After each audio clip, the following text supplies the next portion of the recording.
Bank of America. You're the appellant. I'm assuming you want to save about 5 minutes for rebuttal, unless you tell me something to the contrary.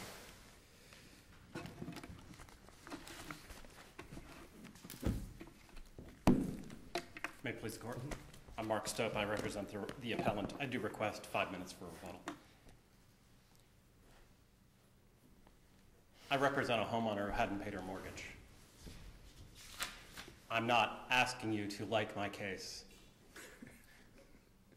I'm not expecting or suspecting that you'll want to reverse any more than you'd want to reverse if this were a criminal appeal and I was representing a defendant who was guilty of murder but had not been Mirandized correctly. What I am asking you to do, though, is follow the law. I'm asking that you write a scholarly opinion, something that this panel in particular is known for, that says that this final judgment of foreclosure was wrong. That says that this final judgment of foreclosure is contrary to law. I want to start with a couple of propositions that I think we all agree upon, including my opponent. That is that paragraph 22 in the standard Fannie Mae mortgage operates as a condition precedent to acceleration and foreclosure. That means that it's part of the plaintiff's prima facie case at trial. And where they don't comply with that prima facie case, then dismissal without prejudice is required. There's no dispute about any of that. It's a condition precedent? Is that what it is? Absolutely, Judge. And the 4th District made that very clear in a couple of recent decisions in my brief, including Holt, which I actually got them to change on rehearing by citing a bunch of case law. So I don't think there's any dispute about that. My opponent is not challenging otherwise. So where did you allege the affirmative defense of failure to comply with the condition precedent? Because your answer to paragraph 8 of the complaint alleges plaintiff failed to give notice of alleged default and opportunity to cure. That is the only mention in your answer and defenses about the notice. And that is how an affirmative defense as to a condition precedent must be pled specifically. Well, Judge, with all due respect, this is not an affirmative defense. The way you deny a condition precedent under 1.120C is to specifically deny. That's different than an affirmative defense. But you didn't specifically say that the letter is incorrect. Well, because you allege that they failed to give notice. Well, 3 things. 1, we allege that we didn't get the letter. You can't plead in your answer that the specific problems with the letter when you didn't get it. But 2, this issue was litigated with everyone's consent throughout. And 3, they did not even argue what you're arguing now in the briefs. So the issue of pleading is not an issue before the court at all. The issue of whether you received it is not before us today. No, I agree. I'm arguing simply the content of the letter. And that issue was adjudicated below, litigated by everyone with consent, was properly pled. They're not even arguing otherwise in their brief that it wasn't properly pled. So respectfully, that's not an issue before the court today. Okay. The only issue before the court today is whether or not this letter comported with the obligations of paragraph 22. And really the fairly narrow issue is whether or not this format where they give the total amount due, including amounts beyond the default amount, is a violation of 22. Absolutely, and that's right where I wanted to start, Judge. And if you don't mind, I know just from talking to the judges on the court that you've got this one at least 1 or 2 more cases. Are there a bunch of these appeals that have the same issue? Frankly, this exact letter. I'm only asking that for sort of, case management purposes. Sure, I get it. Judge, this letter is pretty unique. There are not many letters that explicitly require the next month's payment in order to cure this default. The more common problem, to the extent that's a problem in other appeals, is where the letter requires some unspecified future payments after the date of the letter, and they don't tell you what it is. Letters will often say, here's the amount due as of the date of the letter. You have to pay that to cure the default, plus these additional unspecified payments in the future. So it's a little bit different of an argument, but a lot of letters do it the right way. A lot of letters do it the right way by saying, to me, there's a dispositive distinction between requiring future payments after the date of the letter, which are a different default, and reminding someone that they have to make their future payments, but not requiring those to cure this default. And where I think that I win, as you look at the briefs, is that I cite Singleton versus Greymar, Florida Supreme Court, and a line of cases that say, when you have an installment contract like this, every monthly payment, if not made, is a separate default. Any payments that were due after the date of this letter, after the date of this March 23rd, 2009 letter, are a separate default as a matter of law. They have no case law to the contrary on that issue. So, I'm sorry. Go ahead. Mr. Stopa, you would contend then that this would be a substantially non-compliant letter? Well, to me, whether you call it compliant or substantially non-compliant, it's really the same thing, okay? The point is, this letter doesn't say what it's supposed to say. It does not specify the actions to cure the default, because to cure the default, whether you paid on day 1 or day 30, whether you paid 1 day after the letter or 30 days after the letter, the amount that you paid never changes, because the amount that you have to pay to cure the default never changes, because any payments due after the date of the letter are a different default. They have no case law otherwise. Legally, Bank of America can't accelerate the note if a payment of $3,283.82 is received on or before I guess it's the end of March or the big first day of April. Absolutely. And they acknowledged that, undisputed, their own testimony at trial. What was required to cure the default, whether you paid on, I give a couple different examples during the trial testimony, it was always the same. They acknowledged what was required to cure the default was the amount due as of the date of the letter, $3,283.82, whether you paid that on day 1, day 30, or any day in between. They admitted that, but yet their own letter requires more than that. Their own letter requires the next month's payment, and I think it's even worse than that, their own letter requires the next month's late fee in order to cure this default. The next month's late fee. Was there any record evidence that that incongruity caused any harm or prejudice to your client? No, and there's two reasons why I win, regardless of that. Okay? The first is prejudice is not a factor in the analysis. If you look at the Florida Supreme Court standard jury instruction on contract cases, there is no mention of prejudice at all. It's not an element when you have a condition precedent in a contract. Judge Altenburn, if you look at your Drummond case that I did a notice of supplemental authority on, 2007, you reversed a final judgment where the plaintiff didn't comply with a condition precedent without regard to prejudice. Prejudice not part of the analysis. This court's decisions on... In theory, a condition precedent is like a jurisdictional predicate to the case, at least in most cases. I don't know whether that's true here, but a lot of times, for example, complying with the notice provisions in the medical malpractice case is a condition precedent, and the court doesn't have jurisdiction to really go forward unless that happens. Is that the same with this? I don't really know. No, this isn't jurisdictional. This is an element of the plaintiff's prima facie case. It can be waived.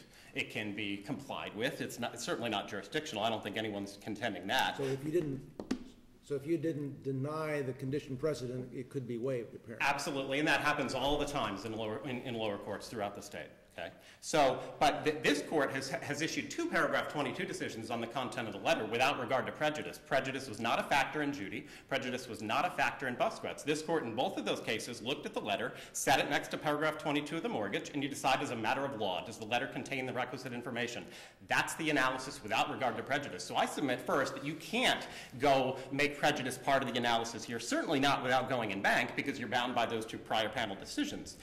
In addition to that, the 5th DCA has only recently incorporated a prejudice analysis in a limited context where the issue was the number of days in which the letter gave to cure. And in the Vasilevsky case, it just came out a month or 2 ago, the issue there was the defendant had defended the case for years without ever raising that issue. Then 4 years into the case, files an amended answer and opposing it and says, well, you missed the letter gave me a day short. Well, I guess, Mr. Stopa, what I'm driving at with that question is, can you articulate for me a legal reason or a policy reason, whether you call it prejudice, whether you call it harm, or whether you call it materiality of the breach or substantiality of the performance? Can you articulate for me a legal reason or a policy reason why we should treat foreclosure cases and paragraph 22 cases any different than we would treat any other contract case, where we would measure that issue and we would have a fact finder determine it? No, you shouldn't treat them differently, and I submit that the law says that prejudice is not a condition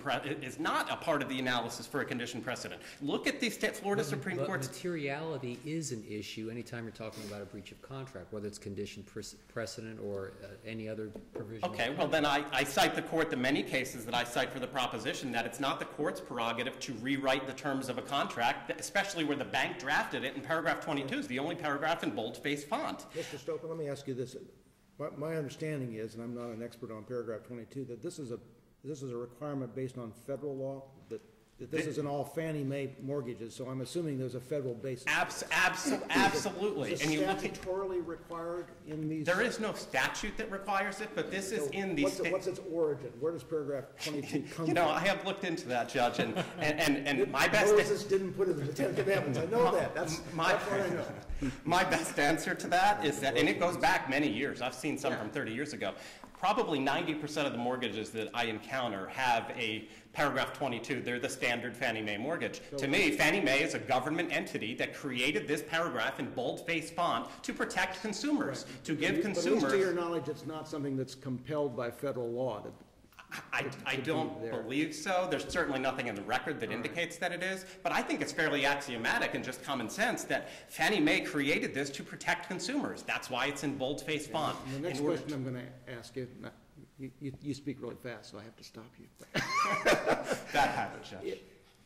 Because paragraph 22 has been around for a long, long time, and it's in, I guess, every Fannie Mae mortgage in the United States of America, I'm assuming the question of whether we call it materiality or substantial compliance or the like probably has been litigated in places other than Florida. But are you aware of what the case law is around? Is there someplace where we can go to look to see what other states have done with this issue? There's really not much. If there was, I would be bringing it to you. I mean, frankly, I don't want to say created this on the ground level years ago, but I've been doing this for 5 years, kind of creating it on the ground level, going from circuit judge to circuit judge, saying, grant on this, and I win a lot, I lose a lot, and here we are looking for guidance from you because there's not a lot of appellate case law out there. And, I submit, I want to answer your question on the issue of prejudice. I don't think it's a factor based on the Florida Supreme Court standard jury instruction, based on Your Honor's decision in Drummond, based on all the paragraph 22 cases that exist, including from this court. But even if you thought it were a factor, the first issue is it's clearly the plaintiff's burden of proof. Okay, the Florida Supreme Court standard jury instruction on conditions precedent makes it their burden of proof. The Boltby case, which I cite, is clearly a part of their prima facie case and their burden of proof. So what record evidence was there of a lack of prejudice at trial? None. That's fatal to the plaintiff. It was their obligation, and they presented nothing. Okay, and then if you look at an analogous context, if you're trying to decide how to rule on an issue like this, look at Macias, the Florida Supreme Court. How do they treat this in the insurance context? Okay, when you have a notice condition precedent in the insurance context, the Florida Supreme Court says if that notice is not given correctly, prejudice is presumed. And it's then on the burden of the other side to prove a lack of prejudice. So even if you thought prejudice was part of the analysis here, the burden of proof is on them, because prejudice is presumed as a matter of law. And when they present nothing, that is fatal to their case.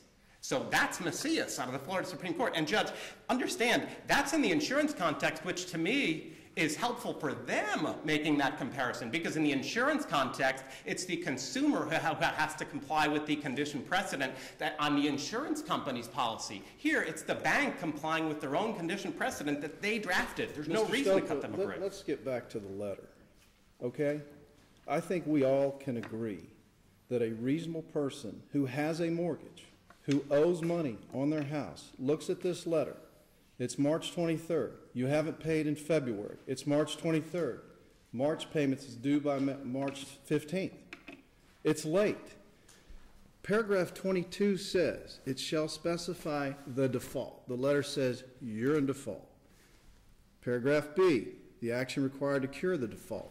Paragraph 22 doesn't require the lender to put the exact amount that's due. It doesn't say that. You're arguing strict compliance. If you want to strictly comply with that, it's the action required. Where does it say in here that the lender has to tell them exactly what they owe? Judge, I agree that paragraph 22 doesn't require that the letter specify the exact amount, okay? But it requires you specify the action to cure the default. Which and it's means specified in here what you owe. Judge, I'm sorry. And it also tells your client, if you disagree, call us. There's no evidence in the record whatsoever that your client called the lender. There's no evidence in this record that if they would have given her the correct amount that she had the ability to cure. Okay, with all due respect, even if you think those are factors, that was their burden to disprove, not mine to prove. That's very clear under the law, and they have no opposing case law on that issue at all. And But in addition, but you're arguing to us that your clients don't understand this. No, They don't understand this at all, but you have no evidence to prove that. I didn't say that. I didn't say that they didn't understand, okay, first. And second, it is their burden to prove this issue, and they presented nothing. So respectfully, your questions on that issue should be directed towards them and ask them, where's your case that shows that this was my burden? They can't point you to that case. They don't in their briefs because that case doesn't exist. And now as to this letter, Judge, with all due respect, this does not specify the action to cure the default. When you tell someone you have to pay $4,607 to cure the default, but all that was actually required to cure the default was $3,283, you did not specify the actions required to cure the default. You required them to pay more than was necessary to cure the default. You've got 5 minutes left. So with that, I will save the rest of my time for rebuttal. Thank you. Hear from Bank of America.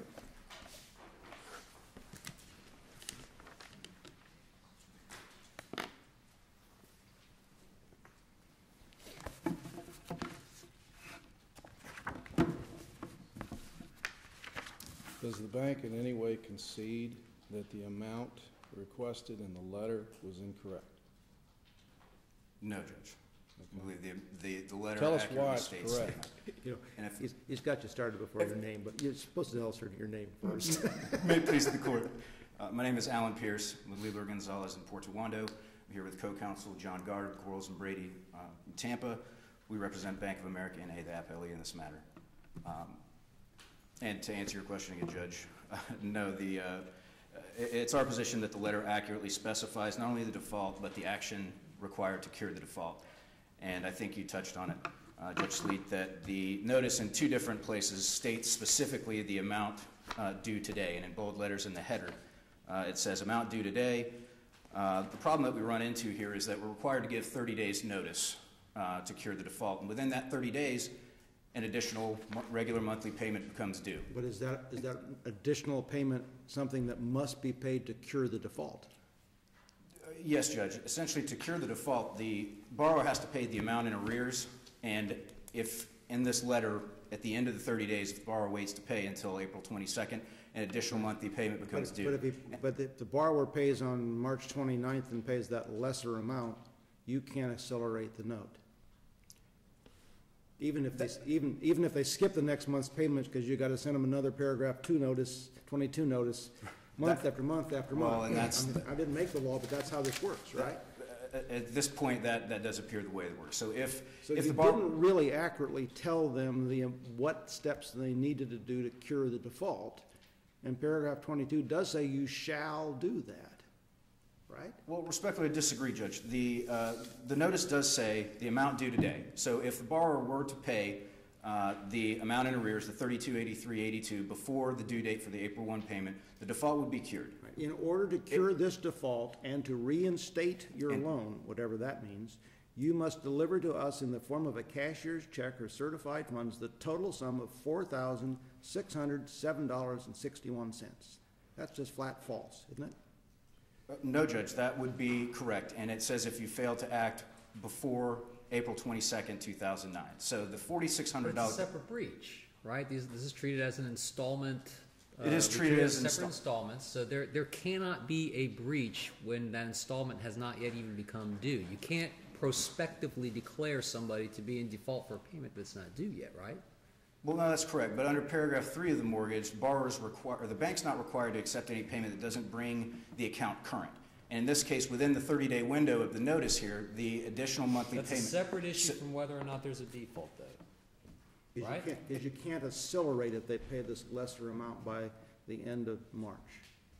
If they pay the lesser amount by the end of March, that would be correct. The default would be cured, so there would be no need, there would be no right to cure the action. But if the borrower were to wait until April 22nd, as it specifies in the date, the additional monthly payment and the late fee would be due, and at that point, to bring the account current, the $4,600 payment would be required. What happens if they send you a check for $3,283.82 on the 2nd of April? Well, then the bank would have the right to accelerate the loan, whether or not they would choose to do so Why would they have the right to do that? Because the payment at that point would be late. The note requires the payments to be paid by April 1st. The April payment would be late. Correct, Judge. Can you accelerate the April payment if it's 1 day late? Well, not until we give them 30 days notice. Yeah. Correct. And we can talk about this a long time, but I think there's a defect in this letter. And so the question really is the materiality or substantial compliance. Absolutely. Is the lower court allowed to do what the 5th District has done and just say that, well, they didn't show that they could have paid the lesser amount, there's no prejudice here, basically, and so there's substantial notice and we go on with foreclosure? Yes, Judge, we believe so. In the 5th District's recent opinion that we cited in our Notice of Supplemental Authority, the Vasilevsky case, the 5th DCA said that absent some prejudice, the breach of a condition precedent does not constitute a defense to the enforcement of an otherwise valid contract. And I know that we had discussed about the burden of proof and maybe there being a lack of proof by the bank, but the bank's position is that if that were the case, if it were their burden, they did satisfy that burden. The witness testified that Appellant's last mortgage payment was made on January 9th and that there had been no cure of the default since the default notice was sent. And in addition, the payment history shows that there's been no payment in 4 years.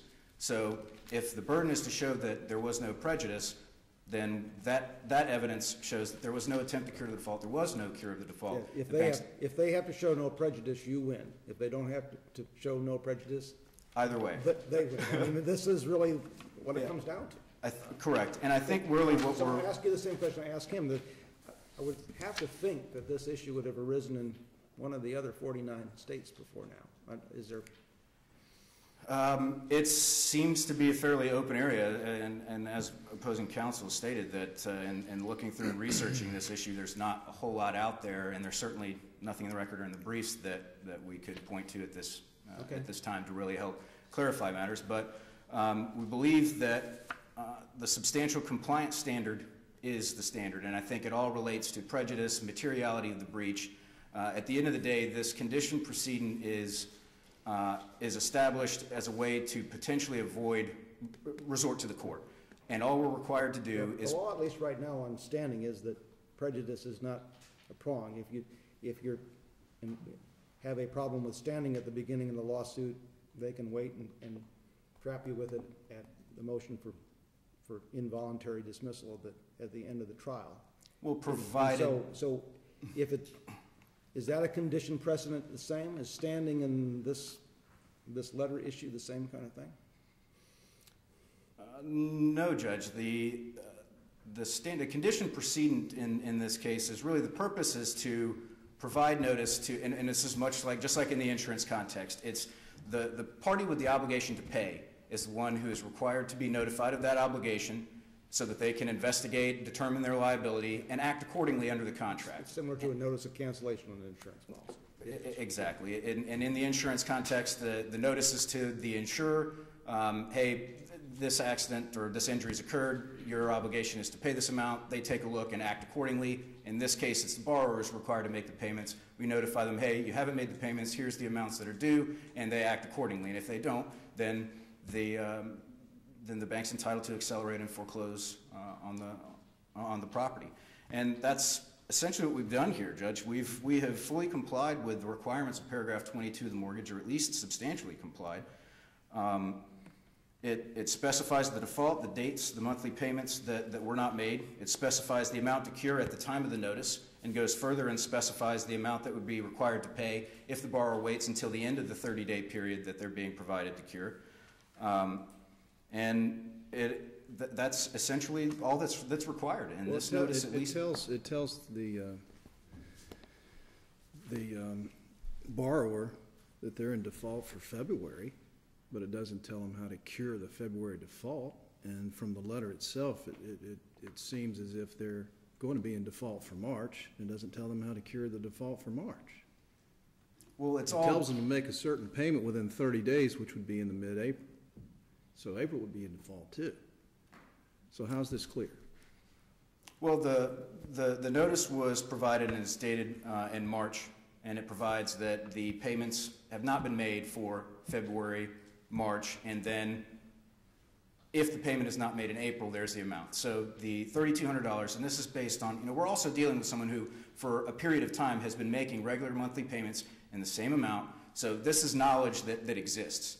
And you can tell from the amount, from the $3,283 that is 2 months payments plus the late fees, just as the witness testified at trial. And so the bank's position is that this $3,283.82 specifies the amount that's required to cure the past due payments, and that it goes further and states that the $4,600 payment is the amount that would be required to pay to cure the default if the borrower waits to the end of the 30-day period. And that's all that's required. There is nothing, and there's been no authority that has that would stand for the proposition that perfect compliance is the standard here. And we've provided reasonable notice to the borrower, explained that this is what's required, this is where we're at, there's been a default, you need to cure it, and that's not been done. So the bank has proven that it's entitled to foreclose. And unless the court has any additional questions. I'll ask you the same question I asked him. Do you know the origins of paragraph 22? Is there some federal regulation or federal statute that compels this to be in these documents? Because it's always there if it's a Fannie Mae loan. I do not know whether there is a federal statute that requires the paragraph 22 language. That would be something, if the court's interested, we'd request an opportunity to provide a supplemental brief and further research the issue. I think that with opposing counsel's research and knowledge in the area and ours, that if it were out there, that it may have been, we would have come across it, but we weren't specifically looking at that issue. Right. So well, at least in my own mind, whether it's a condition precedent within a contract or whether it's a condition precedent compelled by federal law, might be two different issues in terms of whether you can waive things and how strictly they have to be enforced. Understood. And at this point, I think that the bank's position is that this is a contractual condition precedent, and the purpose is just to provide the necessary information to allow the parties to try and work this out before resorting to the courts. And that was done in this case, and the bank proved that it is entitled to foreclose. Okay. And if the court doesn't have any other questions, we would rest on the arguments in our brief and request that the judgment be affirmed. All right. Thank you. Stopa. Thank you, Judge. Your Honors, I'm happy to write a supplemental brief if Your Honors would so request on the origin of I'll tell you what, if we decide that, we'll send you out an order asking you to do the research. Sure, I just want to make sure I'm more than willing to go embark on that exercise if you wanted. There is a fundamental difference in these letters between requiring them to cure the default by paying what's due and reminding them of their future payment obligations without requiring those future payments to be made to cure this default. That's the right way to do it, and what this letter does. Many letters, I know you're concerned about case management issues, Judge. Many letters in the industry do it the right way. Many letters give a reminder of you have to make your future payments without explicitly requiring those future payments to cure this default. This letter is not done the right way. I think Your Honor agrees with that. That is the dispositive distinction, which leaves us only talking about prejudice. And I think this is, even if you think prejudice is part of the analysis, which I don't, this is, I think, exactly like the Macias situation. You have to presume a prejudice here when they're requiring more to be paid than was necessary to cure the default. At some point, when you get a letter in the mail and you're a consumer who's obviously behind on their mortgage, you get a letter in the mail that requires you to pay more than is necessary. You just throw up your hands and say, I don't have that amount of money. Prejudice has to be presumed in that context, just like it would be in the Macias context. Why does it have to be presumed? I mean, your client could have come in and say, gee, if I'd have known it was $3,000, I could have. But it's not our burden of proof. Yeah. Well, let Sure. me ask you it this way, because counsel, your opposing counsel, Mr. Pierce, kind of suggested perhaps that the trial court could have properly considered the non-payment for 4 years or what have you in this context, that you can almost presume the prejudice or presume that there's no prejudice because this is a borrower that hasn't shown up to the trial, hasn't paid for the past 4 years, what have you. What would you do with that notion? What would you reply to? I'd say, where's the legal authority that suggests that you can presume the absence of prejudice where a party who drafts a contract and has a condition precedent in bold-faced font, a financial institution, does not comply? There's no case law on that. In terms of materiality, in terms of how you go about weighing evidence, I mean, there's a number of things that the trial court, the finder of fact, can look at. Why can't the fact finder look at that, consider that? Well, one, because there was no evidence of it at all. Of the And non-payment? there was no, the non-payment doesn't prove that there was an absence of prejudice by sending a defective letter. The non-payment for Just a like the substantial period of time? Well, just like the dissent wrote in Vasilescu, you would eliminate the notice requirement altogether if you just showed there's non-payment. You might as well cross out paragraph 22 altogether if you're going to say. This note was what, 2 months behind when they sent out the letter? Is that what it was? Yes, And it was when- February and when March. did they accelerate? The acceleration was after the April letter. Sure. So 2 months behind. From that point on, they had to pay the whole 9 yards if they were going to get out of this. There you go. But there's no case law that says in a consumer protection context, and I think we all agree no matter what the purpose of that paragraph 22 in the Fannie Mae mortgage was, it's a consumer protection angle. There's no case law that says in a consumer protection context, even where the financial institution doesn't comply, we're going to presume an absence of prejudice to the consumer. That doesn't exist. You'd be making that up. I'm at least trying to give you some analogous context, and to me the insurance context, like I explained, are different because those are the situations flipped. So that even inures to their benefit making that comparison. So I think that this is clear. And also, I want to make sure that I mention too, you had this right to bring a court action language. The letter is also defective on that basis. It did not inform the defendant of the right to assert in the foreclosure proceeding the non-existence of default. I gave you a bunch of circuit court orders where circuit court judges have said, hey, telling the defendant, go file a suit to assert a defense. You don't get to tell a consumer you have to go file a lawsuit in order to assert a defense. Paragraph 22 required that they tell us, that they notify us, we have the right to assert defenses in the proceeding that they brought. A lot of circuit court judges have agreed with that. That's another issue for which there's no case law on, for which the circuit courts could use guidance. So, but I do ask, please don't, I get that there are case management concerns. You asked me about that question earlier. I get that, and I guess the example I would give as I thought about this is, imagine that. I'm just not anxious to have 7 oral arguments on the same issue. Imagine that, and I get that. I deal with that every day below. I get that.